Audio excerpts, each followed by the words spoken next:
What up, world, and welcome to another episode of Black Nerd Fridays. I'm your host, Neal, and of course, we got somebody else on the show with us. But before we get started, it's Leo season. Let's go! Win. More fire. But anyway, I got my co-host as I always do. I got the Mr. Refine himself, Black Bearded Nerd. How you feeling, brother? I'm good. How about you, bro? I can't complain. We're gonna talk about these shirts in a second. We got the incomparable, the medical, the scientist, the medical professional. I can call her all of it. It doesn't matter. She got a PhD. All the above, jack of all trades. We got KinkySudz. Suds in the building. What's going on, Suds? What's going on? Going on? And then we got our guest, our special guest. You know, the man, the nerd soul himself, Mr. Michael, OG Mike. What's going on, OG Mike? I can't call it. It's Leo season. It's Leo season. That's why you can't call it. It's hot. It's warm outside. People, you know what I'm saying, getting their travel on. You know, the best time of the year. Safely. Please get your travel on safely. Safely. You know Safely. Don't be breathing all up in somebody's nostrils. Man, I'm just saying. We're just trying to live. But we are talking about Vampire Hunter D. No, not Bloodlust, which I got wrong. I was like, I definitely thought that I saw the 1988 version, which we are going to discuss. But then I ended up watching Bloodlust anyway, just because I was like, you could just watch them straight through. That's a Leo for you. Yes, exactly. You know, I had to get my back. I had to get my back. Following the assignment. To your credit, I thought about watching Bloodlust, but instead, shout out to my boy Brandon Easton and Seb for Stranger Comics. I read the Message from Mars comic where they only came out with one issue. There was supposed to be 5. Wow. What happened to the other 4? I don't know. But I did read that issue, and then I went to sleep because, you know, Leo's got to get their rest. That's what I'm talking about, Leo's season. But you know how we always do. And before I jump into the questions, you know, we love anime, comics, sci-fi, movies, and more out here. But one thing that we all agree on, except for Mike, because we don't know if Mike likes it or not, but we're going to talk about it anyway, is craft beer. And yes, we have it. And you know, disclaimer, I only have 2. I know it's sad, but that's how you like it today. That must be because Leo season here, right? That's right. Thank you. When he wasting all his time and energy, he ain't having enough beer. I'm getting excited, but I'm gonna kick it off. OG Mike, do you have any beer with you? No, and I actually don't drink. Good. Hey, that's all right. That's all right. That's all right. If I did drink, it'd have to be some Colt 45. I wouldn't. I know. He said bringing the 40s out. I have to drink like the black culture. So it had to be like Colt 45, Old English, St. Ides, something like that. I couldn't, you know, come on, man. I can't be like, I drink a Miller High Life. Like, I can't drink that, man. Like, if I was going to drink, we gotta bring him to the fold, but he doesn't drink. We gotta bring him to the dark side. We gotta hold off on that. But I'm gonna start off with Suds. Suds, what you drinking? Oh, you put me up on. Okay, cool. And then show the shirt, stand up. Hey, here we go. Look at that. Shout out for Mr. Refine's wife for the merch. Yes. The merch.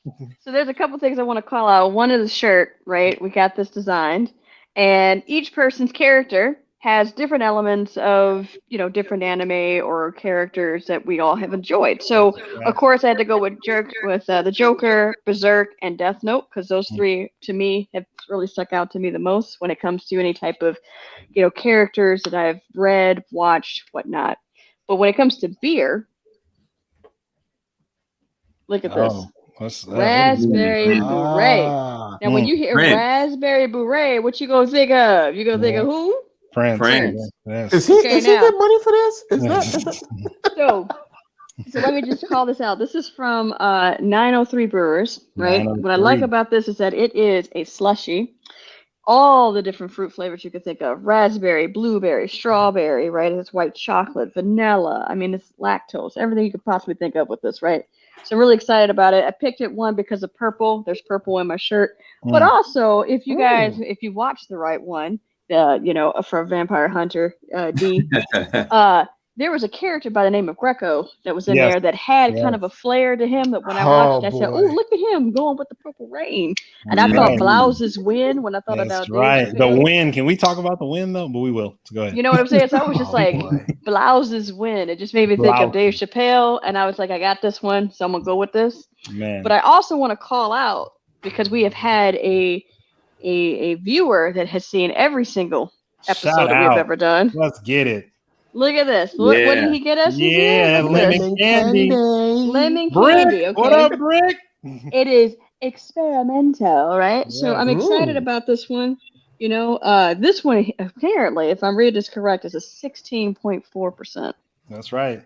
So good time. I'm excited to try this. Okay. And it, lemon. I love when a beer does it right with lemon, because sometimes you can get a nice bit of a tart, but not too much. And I do love the smell of lemon, so I'm excited to see what that's like. But wanted to go heavy on the fruit today because there were some colorful scenes in it, but thought it might be kind of funny to do that. And I also want to call out my glassware. I had to go old school a little bit. Nice. That Space Ghost, coast to coast. Space Ghost. Let's get it.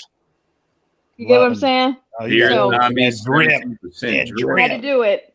And the last thing I do want to call out is I have 2 pens on right now. One, I got my black bear chick. She just had eye surgery, so wanted to shout out speedy recovery to that. Shout out Eugenia. And if you guys have not been paying attention, Crown and Hops is doing this amazing investing thing right now. Yes. I mean, they have raised, I think, well over 100,000 at this point. So, right now their campaign is where you could buy a few shares into their brewery, and I think it's fantastic because they have been really big on changing the face of the brew industry, of craft beer, showing that Black people do care about this, and they've been talking about building equity, Black equity. So here's an opportunity, minimum investment of $250, but I think it's great to see the community backing them so strongly. So just wanted to call all that out. That's all. That's what's up, man. Welcome to my TED Talk. Black dollars. That's right. Mr. Refine. What you wearing, brother? What you got? I'm gonna keep it simple. Well, I ain't gonna be able to turn my around, but you know what I mean. Shout out to my babe for doing that. Follow her at Evie by the Designs by Evie on Instagram, or you can hit her up at Evie895. That's what's up. She did the dope shirts for us.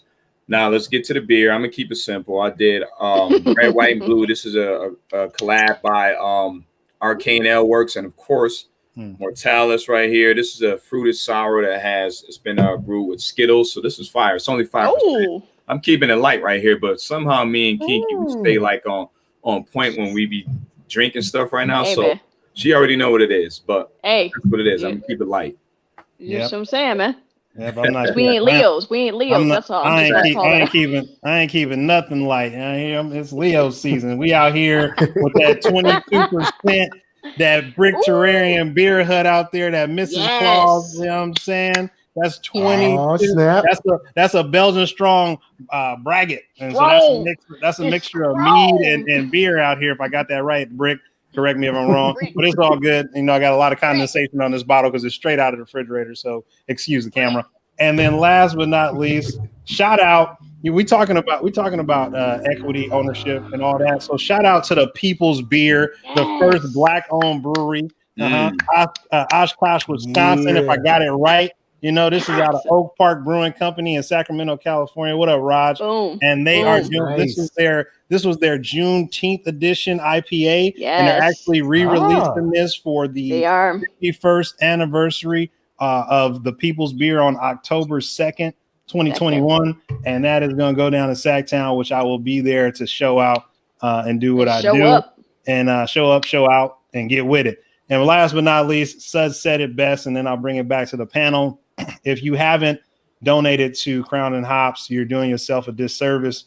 And because we have always talked about having equity, and Crown and Hops is not the only Black-owned brewery. Shout out to Weather Soul. Shout out to Hella Coastal Brewing Company. Shout out to Union Brewing Company. Brewing. Shout out to Mac Brewing. Shout out to Jungle Brewing. I think Jungle Brewing is maybe I got that Jungle wrong. Brewing. Earth Tap. Brewing. I mean, Earth Tap. Come on, Earth Tap. We definitely gotta get with Earth Tap. But what I do want to say is that we got to put our money where our mouth is, because at the end of the day, like Roland Martin Unfiltered always says, shout out Roland Martin Unfiltered. If you're not watching it, you're doing yourself a disservice. That you got to get it from the ground up. You got to get in the mud. You got to get the people, and that's what we do here at Black Nerd Fridays. We go for all the people, all the time, and we always gonna be Black first. But we gonna love everybody because ain't no hate in our heart. But we not gonna fake the funk. Okay. So as we do that, I'm gonna start it off with our esteemed guest. OG, OG Mike, what's good with you? And we're gonna start off, sir. Please don't mind. Can you give us your good for Vampire Hunter D, the animated movie, 1988, circa 1988? The good. The good about this, man. All right, so the good about this movie is that it opened my eyes as a young skillet. Ooh. You know what I'm saying? Ooh. To a whole world of this kind of like gothic, Yes. super violent, Yes, supernatural action. Who, in my case, this was kind of like my opening, my blossoming into the lover of supernatural action that I am now. So the good about this is the lore and the surrounding, the set, the world that it's in. yes. Like, I think this world is made so well that even without D, if you were to follow another set of characters, you could probably still have a very good time because of just how weird this world is. Because this, the world is like post apocalyptic. Exactly, right? With cyborg horses and shit. I mean, like Cyborg, what's going Western on? type of Lasers and all that. lasers. So yeah, I think that's the good about this. All right, we're gonna go with Suds. What's your good? I gotta agree. I do think the world itself is really interesting. I mean, it's interesting to see so many different types of characters all up in this. You got humans, you've got werewolves, you got the vampires, you've got these spirit things that look like ghosts. Yeah, bread blobs. Yep. Right, that eat the backs off of animals, which is kind of hilarious in that one scene. So it's just really interesting to see all the different characters that are there. You do get a little bit of character development here and there, but I think overall, just the idea of this is like way into the future, and it ties into this idea of, which side do you really lean towards? I think it's really interesting to kind of see who do you identify with, and when you're faced with the challenges of trying to figure out who do you associate or identify with, it really helps to identify like why they did certain actions within the movie. So I thought that part was pretty good. Trying to also think. I think also too Now I'm going to say that from a bad. Yep. Say that from a bad. All right, Mr. Refine himself. You're good. Yo, I'm gonna go with more of that nostalgia, that vibe you feel, like the animation on there. And if you pay attention to that, to me, this was an inspiration for Voltron and all those cartoons during that era. That's just my personal opinion. Now, this is one of my top animes, just my personal opinion. So I loved it. I love the animation. I love the sci-fi goriness of it. I love that post-apocalyptic feel. And definitely that gory and that animation of it. And when I first watched this, I was probably, I'm gonna say 15 years old or something. So this just brought back memories for me. So watching it, to this day, it still stands the test of time. So that's my good on that. Man. First and foremost, shout out to Blackbearded Nerd, for the glass holding it down. And this bracket is, again, it's so cold. This velvet so cold, it's just getting soggy out here. But for me, my definitely my good is gonna be D, Vampire Hunter D. And the reason why I say it's the good, it's that back and forth of him constantly trying to not bite a woman on the neck and suck blood. And I love how first I thought it was a sword talking to him, but I was like, no, that's his hand. And so his hand is literally egging him on, and I still don't know the hand's name and all this stuff. He's just kind of credited as left hand. Right, exactly. Yes, so it is. That's what said the hand. Yeah, the left hand is there talking major shit, talking about, go ahead, D. It's in your nature. You can't fight it.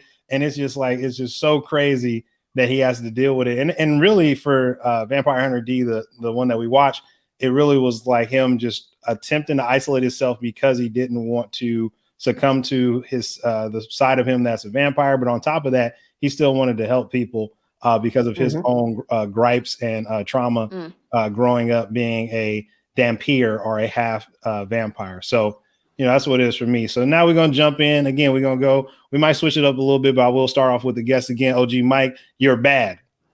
The bad about this is it's short. I would have liked to get some more time in this world. Now, I know when it comes to animation, it ain't cheap. And back then, who knew what the budgets were or weren't? And it's said that the creator of Vampire Hunter D isn't too keen on anime anyway. So that might have played into it, but it's short. Now, I guess if you want to binge through, well, I mean, there's only 2 movies, but if you want to binge through, I guess it's good to be short, but I would have liked to see more of the inner workings of some of our villains, and maybe like an extra 10 minutes would have really helped, because I feel it's short, and that's for me, that's the bad part, is that it's so short, or it feels short at least. All right, I'm gonna go with Mr. Refine. You're bad. My bad on there would be I didn't like how they kind of turned on Doris after her one incident. And, you know, the same thing that they did with D. Like, everybody knew D was a Dampier. He had both sides, human and vampire. And the way they treated Doris, who just got bit once, because, you know, this is spoiler alert. She obviously, that's the purpose of the show. He's trying to help her out. So she gets bit one time, and everybody in the town, they know her, and they don't want to help her out just because of that. And it's like, wait a minute, she's still human. She still helped out a lot of y'all during times that y'all needed help. She still was a person who kept out vampires, who kept these night creatures away from the town, etc. So why y'all doing her dirty? And I personally didn't like that at all. I thought it was grimy, and it kind of reminded me of what happens to us today. And I ain't gonna even get into all that. We're gonna talk about it. Suds, look at you. Suds super close to the camera now. Talk about your bad. My bad. If you guys notice in the beginning of this movie how quiet it was. Very few movies, animated, live action, do a good job of playing up the silence, right? What I felt with this is, with Vampire Hunter D, he was very quiet, and I think they played up on that a little too much, like that trope of, well, he's mysterious, he doesn't really talk.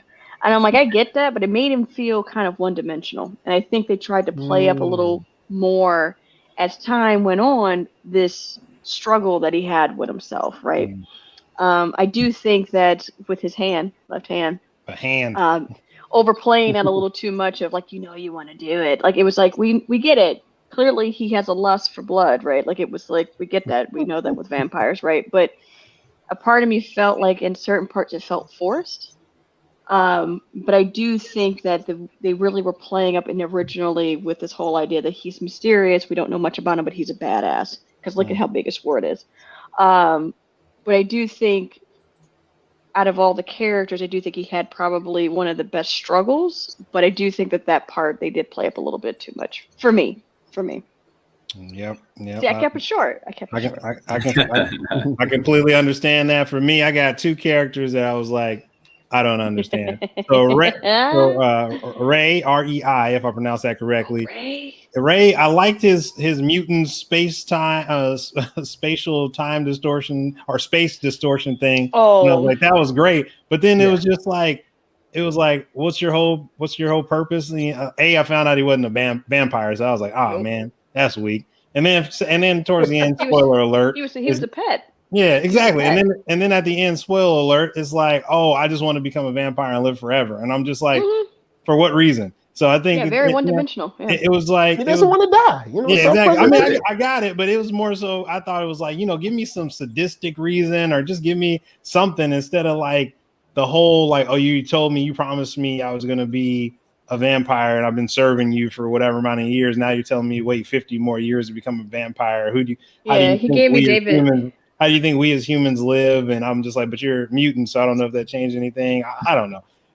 More so him. And then how do you pronounce the Count's daughter's name? Larmica? Yeah, the Count's daughter, Larmica. Larmica. Something like that. Yeah, Larmica. Yeah. Which was, first of all, I was like, this made up name. I was like, wow, okay. But she's on my ugly. Yeah, she the way she ended herself and like just was like, no, I'm gonna die with dignity. I'm gonna die just because. Yeah, just because when Vampire Hunter D was like, this is stupid, like you don't need to die, and she was like, no, I'm gonna do it, and then she just went to walk in the rubble, and I'm like, but okay, she walks in the rubble, gets crushed, but she still have vampire, so she's really not gonna die unless like it stabs her or something, like or crushes her head. I don't know. This whole scene was like those two just made me they just pissed me off. I was just like, can we get more of the Count? I need to see more of the Count, and I'm gonna talk about the Count later on. But now we're gonna move on to the ugly section of the show, and of the movie, and we're gonna go with OG Mike. The ugly. Well, okay. This might be a limitation of the time. But the ugly for me is that it's one of those animes that do the fight scenes in the way where there's like one big movement and then there's like a reaction. Yes. I would have liked to see, actual like hits and kicks towards one another and like kind of like the back and forth between D and another character instead of like move, pow. Yeah. And then like it's like the old video games. It's like the old video games, man. Yeah, so but I know that's probably a limitation of the time. Even though some animes now still do it, but now we get a lot of movement between our protagonists and antagonists when they're punching and kicking at each other and stuff like that and throwing spells or whatever the case may be. Definitely. So, coming back and watching it, I was just like, man. I mean, it's cool, but I really like to see like a fight scene. Yes. Yeah. And it's not really a fight scene, but I'm gonna let y'all live though. All right, now I'm gonna go with Suds. Suds, you're ugly. All right, so my ugly, definitely the Count's daughter. I hated her character. Like, to me, it was just the way she treated her pet. And she literally treated him like worse than a pet because she was like, you think we want to taint our blood with yours? I'm like, hey, hold on. And then her voice annoyed me. I think the character drawing with how large her forehead and her eyes were like really small. I was like, I can't. It was real. It was like real estate. What's all big foreheads? No, just joking. I can't. No. But I was just like, her voice, just her character alone, just like, got on me. I think the other thing too is humans. Every single time we have watched anything with vampires in it, right? Humans have been the dumbest, most ugly creatures in the movie, right? Like typically they like to paint vampires or werewolves as these terrible creatures, but really it's humans. It's really the humans that are playing up into this. So every single time, like when they turned on the girl because she got bit, she tried to put a little, cover it up like, oh, ain't nothing going on. I got a little necklace. And old boy gonna go ahead and call her out because she didn't want to give him any play. He right, like Greco and bastard. She got bit. I'm like, really? And then they go to the council, of course, to try and figure it out. They're like, well, we're gonna scooch her over into this little spot. And like, you remember what happened last time, right? Oh, they're like, oh yeah, they're like, oh yeah, about that. You don't want him to come through killing. Yeah, 50 years ago. He came about 50 years ago. But yeah, but fuck it, we still gonna put her over there anyway. We don't want her over here. So to me, it's like, again, humans were the ugly part of this. So it's that and the Count's daughter. I was just like, I can't. Mr.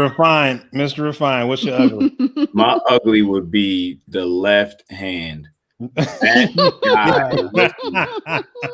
Listen, first off, the mystique of D, right? We all know how D is. That's my man in there. But the lack of character development for the left hand, like he just talks, he talking shit the whole time. He's always trying to egg him on. And then his voice, like the voice he had was crazy. Yeah, like he was crazy annoying.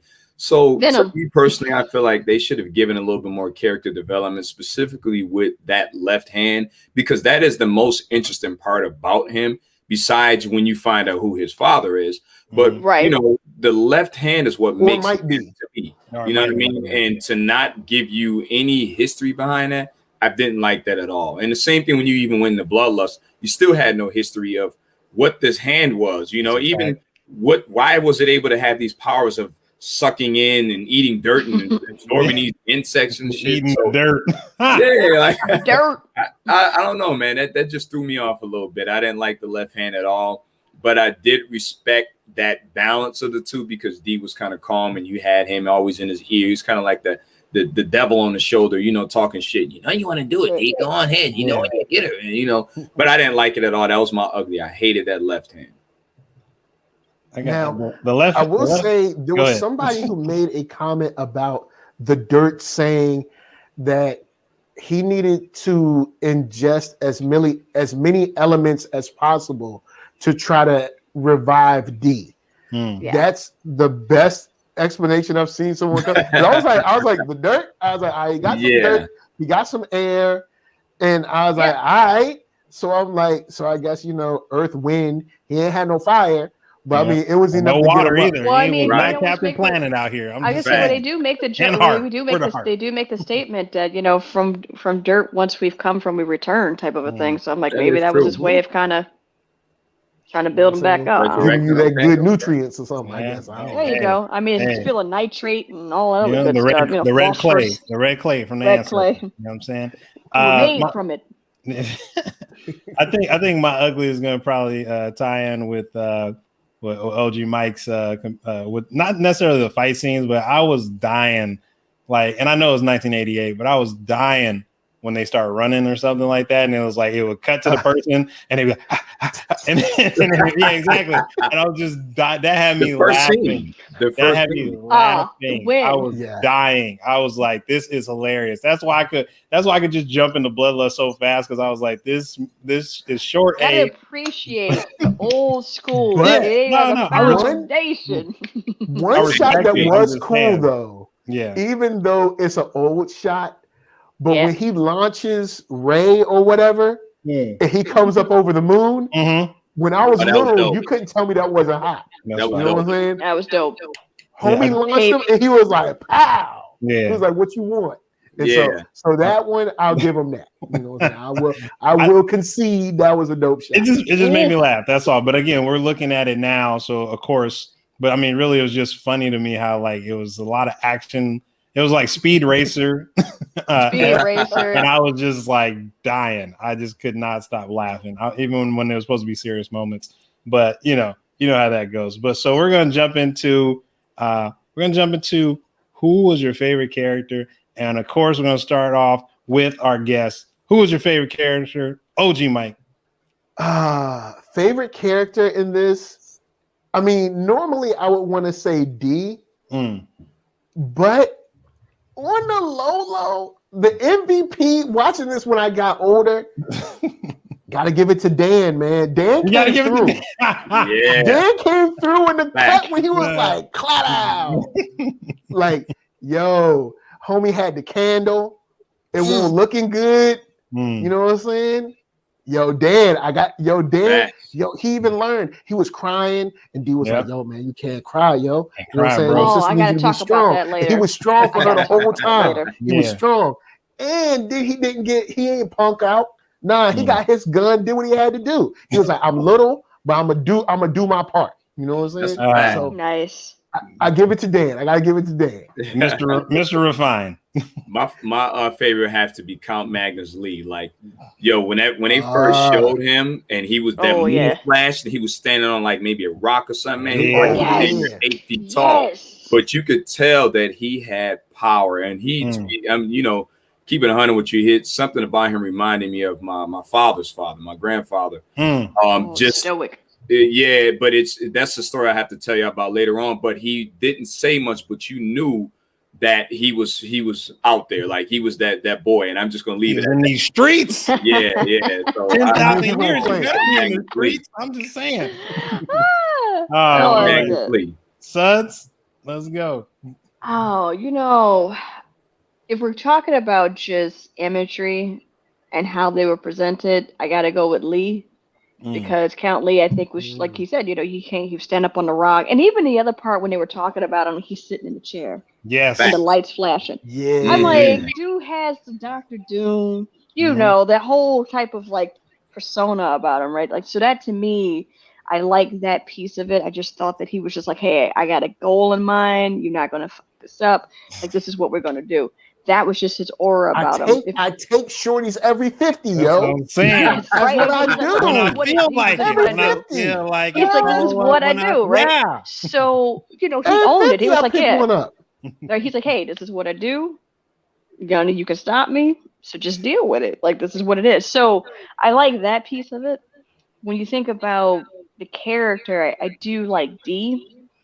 I think the whole idea that he's like, look, I'm down to business. This is what it is.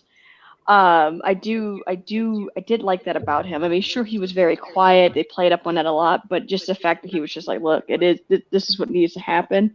You're not going to mess this up for me. He knew his boundaries. He knew what he needed to do. He knew how to bounce back.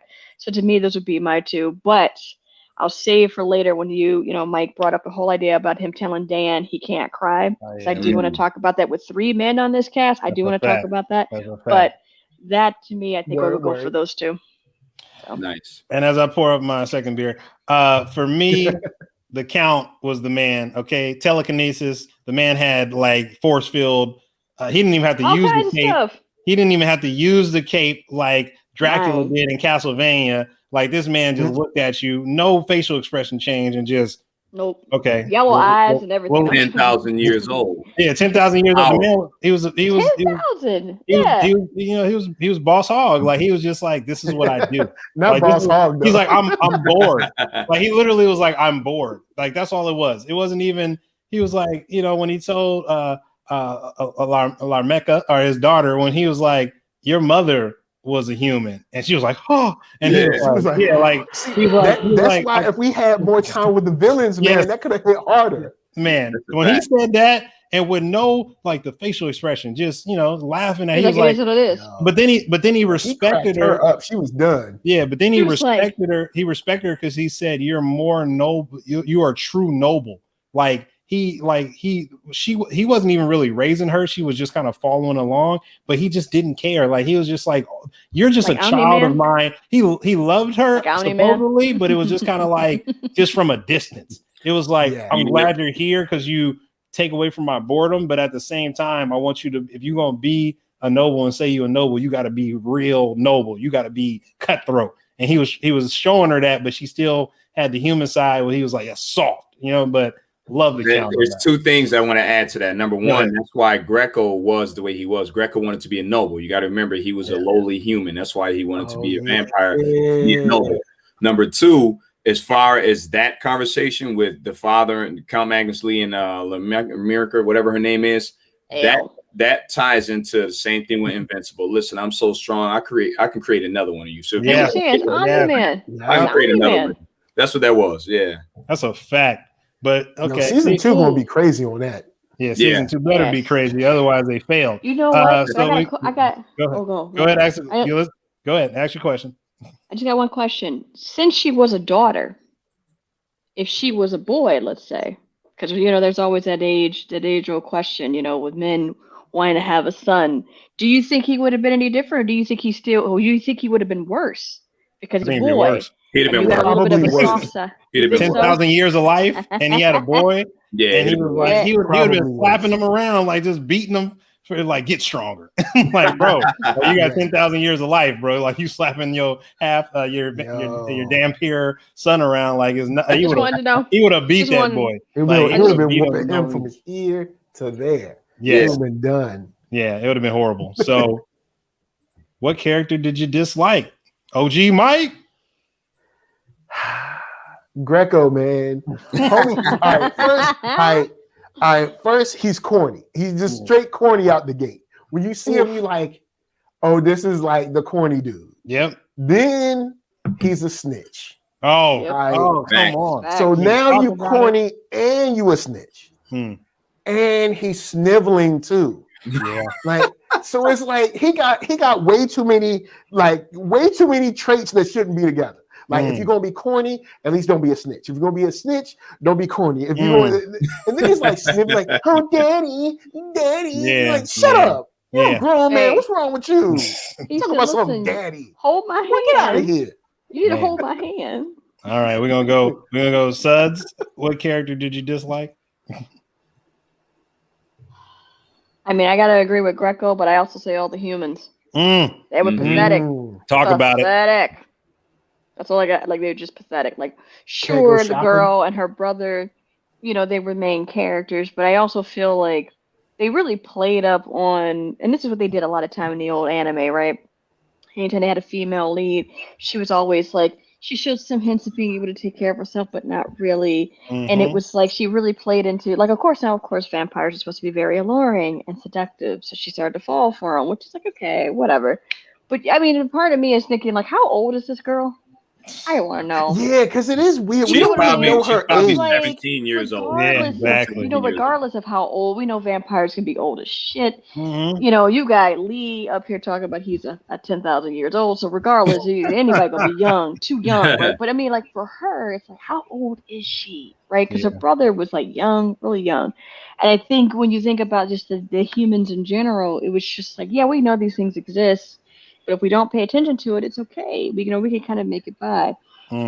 But as soon as anything comes up, I mean, they were quick to just discard, just hey, we're gonna just throw them away, be done with it. I don't care. It is what it is. And I think anytime they do this with vampires, it's always the same thing. Humans turn on each other. They isolate. They keep people away. It's all kinds of stuff. But I think that with the humans, with Greco, with Count's daughter, those were the ones that I just really could not get behind. Left Hand didn't bother me too much because, again, he's a parasite who's trying to keep this guy alive. He's like, look, it reminds me of like in the anime Parasite where the guy, his hand, he's like, look, man, you doing stupid stuff. I got to try and keep you alive. Like, this is basically what he's doing. So, like, when Dee was fighting against the David Bowie lookalike, I know, I can't think of his name, but Ray. Ray. It reminded me of David Bowie. Yes, Ray. Yeah. When he was fighting against him, and he did that whole trick, where it's like, oh, we're in alter reality, where he actually got stabbed. I'm like, dude, if it wasn't for your left hand, I mean, you would be God at this point. Like, it just simple as that, right? But I mean, it made sense with the left hand. It's like, look, why don't you just feed into what you want to be? So the left hand didn't bother me too much, but humans, Greco, and the Count's daughter, those are the three that I dislike, which is like half of the main characters. Just saying. I'm trying to say she had a little list going on. Yeah, Mr. Refine. Mine would be I didn't like Greco. I hated Greco, but I'm gonna go even further with the doctor. I can't remember the doctor's name, but he was whack. Yeah, he was grimy as hell. Like, how you gonna raise this girl and act like you family? The next thing you know, you willing to turn her into the Count just so you can be down. You see, he had got turned, so he thought he was the shit. He was like, "Oh yeah, now I get to get a taste of your blood." Like, come on, man, you doing too much. Yeah, he's been wanting that girl for a while. Yeah, he was pedophile.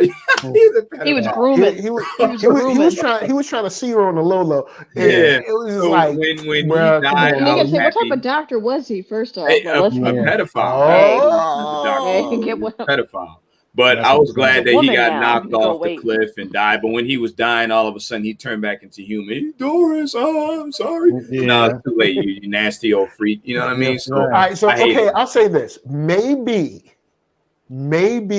what came over him was like the evil vampireness, something. I don't know. Maybe he was really good. That was what was in his heart. That was already there. Yeah, he was speaking his. I tried. No, anytime we ain't saving nobody. Anytime they get bit by a vampire, I feel like the vampireness plays up what's already in your heart. Brought it out. That's what. Yes, that's what I think it does. I've been wanting your blood, that girl. Lust. That was so wrong. Yeah, I was like, somebody kill that guy fast. That's what all. It's like, yo, can you slow up a little bit? Nah, not even a little. He was ready. He was just tongue out. I'm like, bro. I know he was a little too he was thirsty. Yeah, he was. Hey, he's been holding it for a long time, man. He's like, I got to get this out. I'm sure there's women that are his age that are pretty that he can be with. We talking about be with. He was trying to suck her dry. He wanted to dry. He wanted to. Come on, man. For me, the characters I dislike, again, all of humanity. No, not all of humanity, but definitely the town folks as a whole, because they were all attempting to survive. They're afraid of the Count. And I understand 10,000 years, a dude got telekinesis. What can you do? But it was like you living in that world where you pretty much getting picked off. I mean, when he feels like it, and for you all not to stand your ground, but also to thrive in that and still have this, even though you have a mayor to help run the town, still have this class system and this class system and this hierarchy. When all of you are all afraid, like it just really was like, and why didn't they just move, man? Just pick up and move. Because where they gonna go? No, can we wait? Hold on. Before we say that, vampires can't live everywhere? No, man. Can we talk about how when the castle blew up, it turned to like some some Stranger Thing Demogorgon like black stuff start coming. I was like, what is going on? I was like, is the castle alive too? Yes, like, I mean, the same way with Castlevania. Look, Count Magnus Lee been having that for 10,000 years, and so is the castle. Yeah. So it has that negative energy for all those millennia. Yes. So of course that comes with it. Have you noticed? That every single time a vampire has a castle, it has a very similar look? Yes. Like we had it in Castlevania. Like even with Castlevania, right? Even when you had the female vampire coven, their castle had very similar characteristics, right? Like it's really interesting. Like colors may be a little bit different, but they all got the same look. And it was like, stolen. It's all kind of based on like that time, that specific time in history, like that specific architecture. Right. I get it. Even though shouts to Castlevania though, because like Castlevania's fine. They came through. Yeah. But I think the architecture, like if you think about it, sure, some of the characteristics would be the same because it's from that period, but they all have that same kind of like webbed, broken off, kind of like weird, uneven, unsymmetrical look to it every single time. I'm like, why is that? Like, what drives that look for a castle? Because they're old. I mean, the time that they got those castles were way long time ago, and a lot of them. Say if you saw someone driving around like a 88, 88 Corolla or something, you'd be like, yo, it's a little crusty. But I know, but I mean, like when you look at castles that we still have standing, when you look at the castles that we have standing today, right? Like they usually are pretty symmetrical. Like this is a huge thing with like I've seen with vampire stuff. It's really asymmetrical, and I'm like, I don't know what's they got creatures making it. That's why, and they're trying to balance their darkness and they light the whole time. They got that one eye, the one good eye. They build it. Listen, they got the ones that who was the guy? Real good right there. Okay, they got Hector and the other one, the Isaac. Yes, Isaac. The night creatures coming back and they forging these castles for him. That's what that is, and they all Isaac, that dude though. Yeah, Isaac was real. Isaac came with the squad. He was like, "Yo, look, Camilla, you going down." All right, so we going to what character did you want to know more about? And I'm going to go with OG Mike. This is the villains. I wanted to know more about the villains. Count Magnus Lee. He was a baller up in the chair and on the rock. More about Ray. More about Countess, just seeing some more of like the denizens of the castle, because we saw like the snake ladies and we had the big dude with the fireball and stuff, the golem or whatever they do. I would like to see more of the villains and kind of like their inner workings and stuff, and maybe that would have laid some more character groundwork for when they die and be like, oh snap, man, they got killed. You know what I mean? Not that you don't want them, that you want them to live, but you'd be like, oh snap, I learned a lot about this person. So I would have liked to spend a little more time with the bad guys and the castle in general, like because they made it seem like it was just 3 people in the castle. Yeah, and maybe so. Maybe that's why the castle is dilapidated. They ain't got no groundskeepers. But then they had the people with the hoodies though that was following them to get married. Like, why they ain't doing something? Bro. They can like do paint and fix the gutters. Why? I gotta walk around a hoodie. What you talking about, man? Come on, that's my job. Don't be adding no extra remits to my thing, man. My job is to walk around with a hoodie on. Suds, what's your who'd you want to know more about? I would have to say the hand. How did it happen? Because clearly it's a parasite. Yes. And when you think about parasites, you got to be like, okay, clearly you got infected with this thing. Is it a parasite though? Because it's keeping them alive, like symbiotic. It's symbiotic, right? I think in that sense. Well, hold on, because when he got the hand cut off, the hand was still alive without him. So is that really symbiotic? But he still needed him to get around. Where's that? Exactly. So I mean, when you think about it, right? When you think about it. How those two come across each other, right? And when it got to the point of them being together, it's like, you can probably eliminate this thing, but why haven't you, right? So, of course, it's providing him some benefits. We saw he was able to heal him when he got stabbed in the stomach, but what else does it do for him? You get what I'm saying? Like, what else does it do? I think the other thing, too, for me is when we found out at the end of who Dee's father is, or, what they were hinting at. Supposedly. My question is, right, like same thing they did in Castlevania, how did he come about? Because clearly there is some human with him, which, of course, like they did in Castlevania, Dracula had his lady love that came into his life who wanted to know more about science. That they explained that backstory. So my question is, well, how did those two come about? What happened to her? What happened to her? Nice. And they hinted at Dracula all the time. So I'm like, well, where was he at? I mean, we can kind of assume where he was, but at the same time, it's like, what happened? I'm curious. All right, so Mr. Refine. I'm actually gonna go with first off, I love Count Magnus Lee. I was gonna say him, but more so D, because if D was able to defeat him, we already know, like, again, spoiler alert, his father was Count Dracula, so that's the originator, that's the OG. I would love to know how old D was, because if he was able to defeat Count Magnus Lee, who was 10,000 years old, that means that D is much older than him. And I'm just going to keep it straight with you. He has to be to have that power. Not only does he have pure bloodline with his father, but he has to be older than him to be able to defeat him. And that's what I'm going to go with. So I would love to have learned more about him. And that, again, that relationship with that left hand.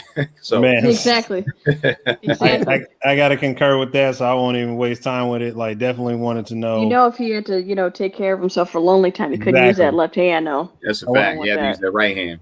Yeah, I wanted to know. Yeah, I wanted to know more about the left hand. What the hell was going on with him, and also learn more about D.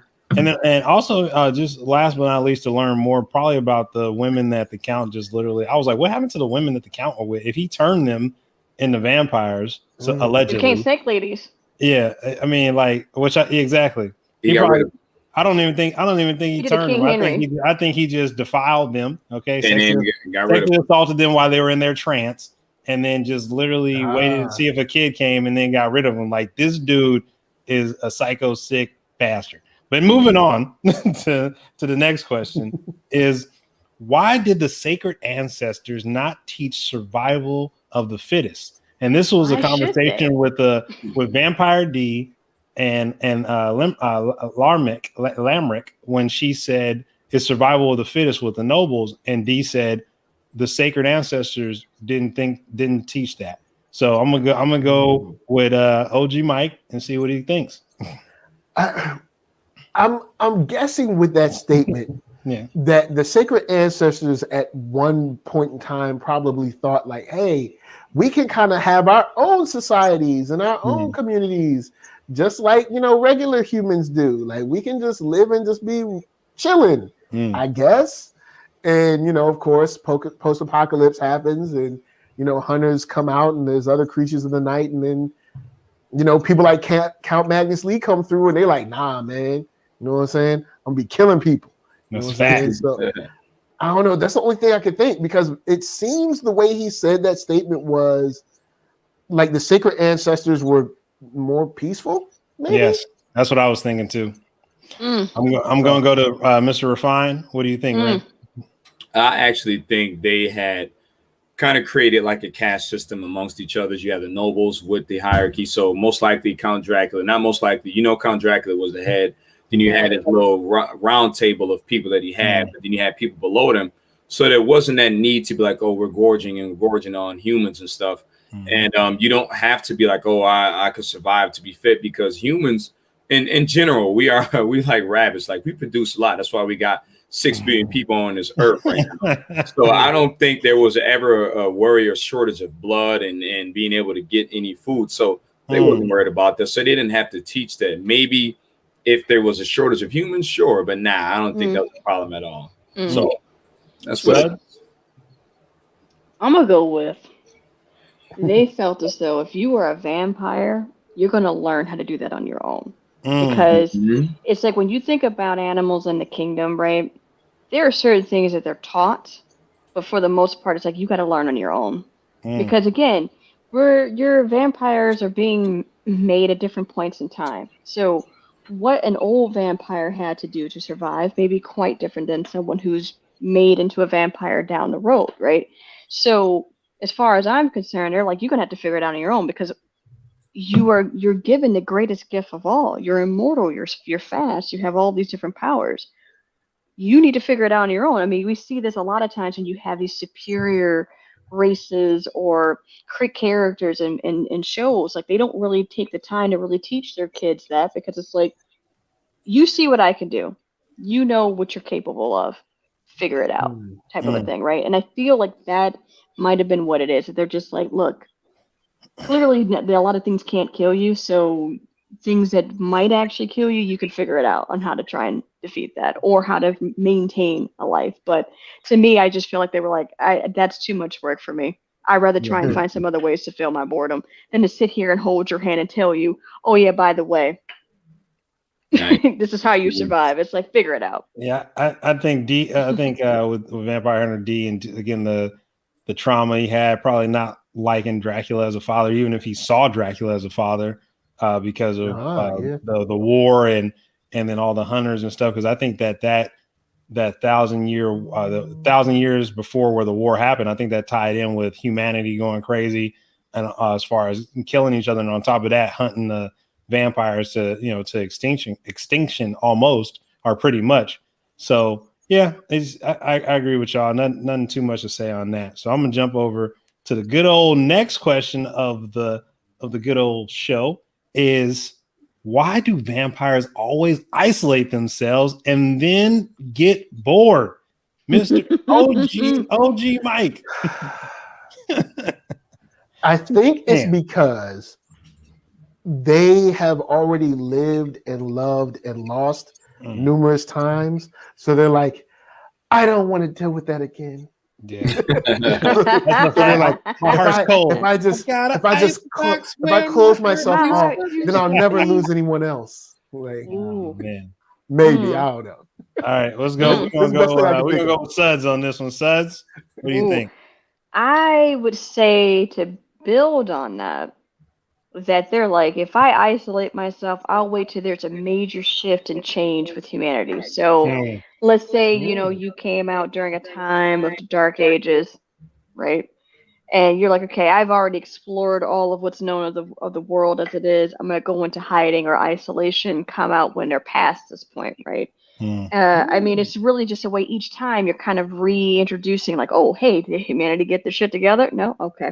So then you go back into it because you're like, it's the same thing over and over again. It's just that now they have, tools for this. Or, oh, look, they've actually gone out into space. And, oh, look, they've actually made it to another planet. Maybe I'll check out the other planet. But then once you see it's the same shit as it was on Earth, you're like, okay, I'll go back into isolation. I feel like that's what they do. Like, they keep seeing what's out there, learning, building up their knowledge, and then going back into isolation, because it's like, it's the same thing. You're going to get bored quickly because you're like, it's the same thing over and over again. That's the refine. Just better tools. I kind of agree with her, but I'm going to go very simply and plainly that they live probably 6 times full, right? And most likely once you do that, you go off because you want to see maybe if humanity has possibly changed in this time frame that you've been around. And once you find out that they haven't, you say, well, I'm going to go back into isolation again. I'll come back out when I want to have fun. And that's it. They know they're immortal. So what are they doing? They've already experienced it. So catch diseases. Just put it right to the point. That's what it is. I think it's even more, for me, it's more so on the aspect of just like, I don't really care. I don't think I'm human. I think I'm better than them because of all the problems they have, because they don't change, and they're nothing but cattle anyway. So treat cattle the way you should. But reality is, as they sit there in isolation, it also their own power twisted them, because now they're sitting there and they're like, I don't want to go outside today, or the humans got better this time. Because for the count, he lived 10,000 years and he survived, but I definitely think that there were some hellish times that he had to go through where survival was like of the utmost. And so it was also fear at the same time, because all the vampires and all the different renditions of vampire shows and everything that we watch, reality is they are really just afraid of humanity, and which is crazy if you think about it. You have immortality to an extent, as long as you don't get staked or head cut off or sunlight. But that also depends on which folklore you go with. Yeah, that's true too. Right? That's true too. Because there's certain ones where it's like, oh, okay, you stuck me with a stake. Great. Yeah. I think more so like the Blade series, like where it had to be sunlight, or you had to put in silver. Yeah, exact silver. But I just think that because humanity can pick a villain that the vampires, no matter how powerful they are, is war of attrition. Like, you can kill 100,000 of them, but if 500,000 of them pull up to the castle, what you doing? And it's like, but you know what? That always bothered me, right? I feel as though anytime we come up with any type of character, there always has to be some weak point. Like when you think about Achilles, dude was basically, you really couldn't touch him, but because of that one little spot on his ankle, because his mama didn't dip him all the way in River Styx, it was like there's always some little piece that we have to give, and I think that's what builds in that humanity piece. But I'm really looking forward to the day that we actually have a character where it's just like you really can't. I mean, they have thought about it in 1,000 ways, and you really can't mess with them. You get what I'm saying? Like it's just like when you think about humans in general. Yes, we all have a soft spot, but there are really some people who move through the world who just do not care, right? Like you could try to cut them down, to say things. They're like, I do not care about you, about others. It's just how they move through the world. So I think for me, I get that vampires are this ultimate being, but we always somehow undercut them. And I'm like, I don't get it. It's like they're immortal. You can't get taken out by diseases. Mortal weapons can't do anything against them. And you're telling me because I got the right spot for a wooden stake? Come on. Or garlic? Our silver. I mean, our silver. The thing that gets me, you're on a planet that has a sun. Okay, that's out for how many hours of the day? Come on. It's just like with Superman being a white guy. And I'm like, come on. There's just certain things that I've always said I don't get, but that's just, I'm like, get off my soapbox here. But you think about it too, before I go to the next question, you think about it as well. It's like I mean, we as a species, as humanity, we are not the alpha predators. It's just that our ideas of our imagination allows us to go above and beyond. A lot of if the day, and this, or at least in our lifetime, or maybe it never happened. The day that a lions as a group, or tigers, or anything like that, or sharks are like, we're swimming as a school, not individually, and we coming for your ass. Like that's just not. It's like we as humanity are going to find some type of weapon. We go to the extreme with survival. Like at the end of the day, our apex predator goal is survival. It's not that we got the claws or the teeth or anything like that. It's just that we utilize this imagination to create something so that we can survive, or that we can become better than we are. So I get exactly what you're saying, and I think that they will do that in anime or movies, and they did that kind of like for me with the Terminator, where the futuristic Terminators, it was just like you can hit them all you want to, you can kill one, but there's thousands upon thousands of them, and there is no changing of it. You can try, but humanity always falls in that cycle. So I definitely agree. We are going to be the reason for our own demise. Facts. Yeah. And as far as the like animals and stuff, things kind of work out for humans too. Like, like tarantulas aren't the size of horses. Like, you know what I'm saying? Like things kind of work out for us. You know what I mean? But here's the thing that gets me though. Even though things work out for us, we still succumb to things that are smaller than what we can see with our naked eye. Viruses, bacteria. Greed. We do. You get what I'm saying? So when you think about nature as a whole, like we come up with all these new inventions, which always cracks me. We're like, we create. I'm like, you can find an example in nature that's been out for a very long time, and we're just getting to this point. We're just getting to that. We just got so there. You get what I'm saying? So to me, it's like we have so much to catch up on. So much to catch up on. We're not but at God, the same time, but we gotta play it. Right. But at the same time, we have the ability to change the environment around us to work for us. And because of that, we've gotten this level of, I'm untouchable, and we have screwed ourselves. Like that's the thing that has bothered me the most as a species, that we have gotten to this point where we're like, well, it's okay because we can always just go to another planet, or we can go someplace else. And it's like, but you didn't learn what you did here. Like Neil deGrasse Tyson said something like, why don't you just fix the planet you got? Exactly. And that's the thing. It's just that's the thing that you can fix right? this one. Don't spend $28 million to go to space. Why don't you take that $28 million? But do you know what gets me? I think the saddest part about it. Conversation. You know what? But you know what the saddest part? And I'll leave it at this. The saddest part about it is that because we have changed it so much, that all other species on this planet have become dependent. Like their survival, their true existence has come to be dependent upon us. And that to me is the saddest thing, that we have screwed up a planet and so many species because of that. I'll say this, and then we'll go to the last question. We think we screwed up the planet to the point where it doesn't survive for us and what's living here currently, but Mother Earth is perfect regardless. So regardless of what we do, it's just making it uncomfortable for us to live. But the planet's been around for longer than we can. Longer than we can calculate. So the planet's going to flush us out and start anew as it always has done. And it's nothing. It's like asteroid.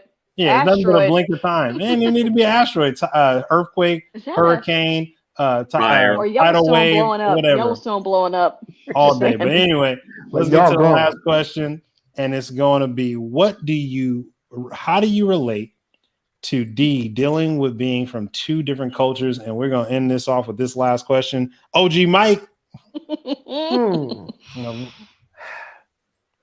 How? You know what? That's a. I think it's because it's kind of like when I was growing up, and it wasn't. Well, you could say maybe even now, but I was in a place where it wasn't really cool to be smart. Ooh, or nerd, or like anime, or sci-fi, or anything. I remember being myself, but I couldn't. Where kids were talking about like being on an honor roll and stuff. I couldn't talk about being on honor roll because the kids that were around at the time, if you said that, they just crush you. So it's like you're in this space, but you can't be your full self in this space because the other people in this space will only let you be one thing. Oh yeah. And if you wanna kind of like hope for something, if you want to be excited about something, you want to dream for something, you whack for that. So I think that's probably the best way I can kind of see where he's coming from is like, hey, I'm in this group of people, but I can't really fully be myself and enjoy myself because either what I read or I'm watching or whatever goal I have to them is, it's whack, it's corny, it's whatever. You know what I'm saying? So yeah, I think that's the best way I could probably relate to that is seeing like you're part of the group, but the group doesn't really want you to be. They don't fuck with you. They only fuck with you for you to be what they want you to be. I got you. Mr. Refine, talk about it. I honestly can't say too much on it because I understand what he means. That's a very perfect answer, but there is it's not another culture for me. I'm a black man. I don't have nothing else to identify with, but besides being black. True that. I can't say anything else to that. Like he's battling being, I'm human and I'm a vampire. I don't have anything else mixed in or nothing. I'm a black man, but as a black man and we lost our culture just in general over time, we don't know our history, then that can be a struggle. But as far as trying to relate to two different things, or trying to find yourself with that, I can't because it is what it is, and we make the best out of what we have right now. Suds. Waiting on your answer. So there's a couple things that I could say. I get where you're coming from, Ren, because again, if you identify as a black person, that's what you're going to identify with, right? That's what you put yourself in. That's what you live. True. But then I'm also thinking about what Mike said, and I'm growing up during my time, and I've talked about this several times in some of our previous episodes about when we think about colorism, right? Being on the lighter side of life, I have been able to move through the world differently than, let's say, my darker skin counterparts, right? And it's very apparent from being brown to dark skin. I mean, it's very apparent how the world acts, interacts with them, views them, speaks to them. You get what I'm saying? So I've seen that. I've seen how I've been able to move through places and not be viewed a certain way, but I've also been viewed as more palatable, more tolerable, right? More safe. But at the same time, within my own community, I have had certain assumptions made about me, right? Because I am a fair skin, because I, have gone into certain industries like science, right? There are certain assumptions that are made about me within my own community where it has made it, where it's like, well, I'm getting it from both sides, right? So you kind of get stuck in between of, I identify, but they're not really welcoming. And at the same time, it's like you don't want to go to the other side because they are only accepting you because you're as close to them, but not really. You get what I'm saying? Like it's like kind of, but not really. I think the other thing for me is, as a woman who is into anime, who is into sports, who is into cars and cigars and beer, things that are typically associated with men, and you go into these spaces, especially in America, You get what I'm saying? So like if you go into spaces of like science, I got a PhD. There are certain things, certain spaces where I'm typically used to seeing men. And on top of that, depending on which spaces you go into, white men. So when you come into this space as a woman, as a Black woman, there's all these other factors that are playing into it. So you're always made to feel like an other or a token. And I have felt that way in these spaces that are typically reserved or viewed for white men, and at the same time in spaces as well that are reserved for Black people because of my complexion, right? So yes, I've had some privileges, but at the same time, that is limited. You get what I'm saying? So it's very limited. So I think in that regard, I can say that I can kind of understand or relate a little bit to D with dealing with that, but at the same time, I will always revert back to saying that I am a Black woman, and that's where I reside, right? So that's where it is. But I will highlight that there are some challenges with that. They're different than with people with Black women who are brown or of darker skin, which is very true, and I will never downplay that. But I do think that there are some other challenges as well associated with being on that lighter side of life. And all I gotta say before we get off of here is that D was fighting of being human and what being human or being a part of humanity means. And I think for Black people, that's always a constant struggle, and not just in the States, but around the world, because colonialism, Anglo-Saxon whites created that space to where we are not considered human, and everything we do is not human-like. We're the magical Negro, but outside of that, we're only magical when we can be of service. When we speak against certain things that we disagree with, or when we check somebody, because everybody gotta get checked in their life. Facts. I've been checked. Everybody on this panel, on the show, has been checked some shape, way, or form. That's just the culture that we come up in. Like if you do wrong, you get checked about it. If you think a certain way and it's not correct, and not correct from the facts or the science or whatever the case may be, you're gonna get challenged about it, and that's just reality. So that's the way I related to D, is because he wanted to keep his humanity, even though he was half vampire, and he had to deal with the bloodlust and all those type of things. But for me, I just related to that as far as like everybody wants you to be to have empathy and to always be the better person or the bigger person of a situation, but you've dealt with tremendous horrors, and your ancestors have, and continues to happen to this day. But everybody wants you to be like, no, don't get angry, because we'll kill you all. We'll kill you all. Forget. But at the same time, we need you for whatever reason, because you're our entertainment, or we need you to make ourselves feel bigger. So definitely thought that was a kind of connection with D, because dealing with being half vampire and dealing with all that stuff, but still wanting humanity to survive, even though humanity most times are worse than what the vampires are. And with that said, I'm just going to end that conversation. It's been another wonderful episode of Black Nerd Fridays. Again, if you're watching this on the replay, hopefully you made it through all the way through the hour plus mark. Like, share, subscribe, comment. I know we're getting better and better every time. We got more guests coming up. OG Mike, man, appreciate you. Nerd Soul, tell them where they can find you, man. I'm putting the camera on you. Tell them where they can get in contact with you. Tell them where they can find you. All that stuff. Okay, the best thing is just if you just get your Google on NEID SOUL.